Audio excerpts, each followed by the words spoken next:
আসসালামু আলাইকুম।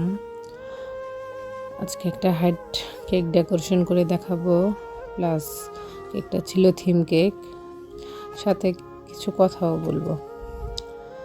যাই হোক, আসলে আমরা মেয়েরা যারা ঘরে থাকি, জব করি না, তাদের আসলে স্বাবলম্বী হওয়ার ব্যাপারটা সবাই অতটা ভালো চোখে দেখে না। যাই হোক, অনেকের অনেক বাধা আসে, অনেক সমস্যা হয়, তবুও সব কিছু কাটিয়ে অনেকে স্বাবলম্বী হতে চায়। আমি মনে করি স্বাবলম্বী হওয়াটা কোনো দোষের কিছু না। কেন দোষের কিছু না? দেখা গেছে আপনার ইচ্ছে হলো একটা কিছু করবেন আপনি, বা কোনো খরচ করবেন, ওই ক্ষেত্রে আপনার হাজব্যান্ড বলেন বা আপনার বাবা বলেন, আপনার চাইতে হবে, চেয়ে তারপর নিতে হবে। কিন্তু আপনি যদি একটা কিছু করেন ঘরে বসেই, বা ইনকাম সোর্স আপনার থাকে, সেটা স্বল্প হোক তবুও, ওই ক্ষেত্রে কিন্তু আর এই চাওয়াটা লাগে না। চাইলে হয়তো আপনাকে দিবে এক সময়, আবার দিবে না, বা তার যদি আপনাকে দেওয়ার আসলে ইচ্ছে না থাকে, ওই ক্ষেত্রে কিন্তু কিছুটা জোর করে নিতে হবে আপনার, তাই না? আসলে এর থেকে তো ভালো নিজে কিছু একটা করে নিজের শখগুলা বা প্রয়োজনগুলা মেটানো, তাই না?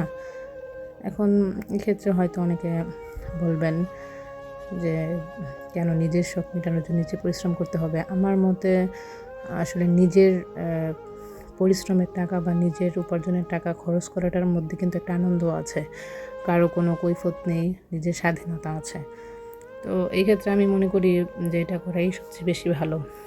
যে যেটা পারি আমরা, যার যেটা গুণ আছে বা সব কিছু মিলেই এটা আসলে চেষ্টা করা উচিত। সবার মধ্যে তো কোনো না কোনো গুণ অবশ্যই থাকে, আল্লাহ তো কোনো না গুণ অবশ্যই দিয়ে থাকে।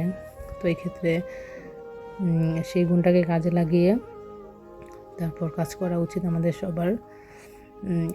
তো যাই হোক, আসলে অনেক কথা বলে ফেললাম। কোনো ভুল ত্রুটি হলে সবাই ক্ষমা সুন্দর দৃষ্টিতে দেখবেন। কেকটি ছিল একটি হাইট কেকের 2 পাউন্ড প্লাস ফন্ডেন্ট ডিজাইন। এই তো আমার এক ননদ তার ফ্রেন্ডের গ্রাজুয়েশন কমপ্লিট উপলক্ষে এই কেকটি গিফট করে। সে প্রায় সময় আমার কাছ থেকে কেক নেয়, এবারও তার ব্যতিক্রম হয়নি। কেকটিতে এই জাস্ট 2টা ফন্ডেন্ট ডিজাইন এবং এই বলগুলা নন এডিবল বলগুলা ছিল।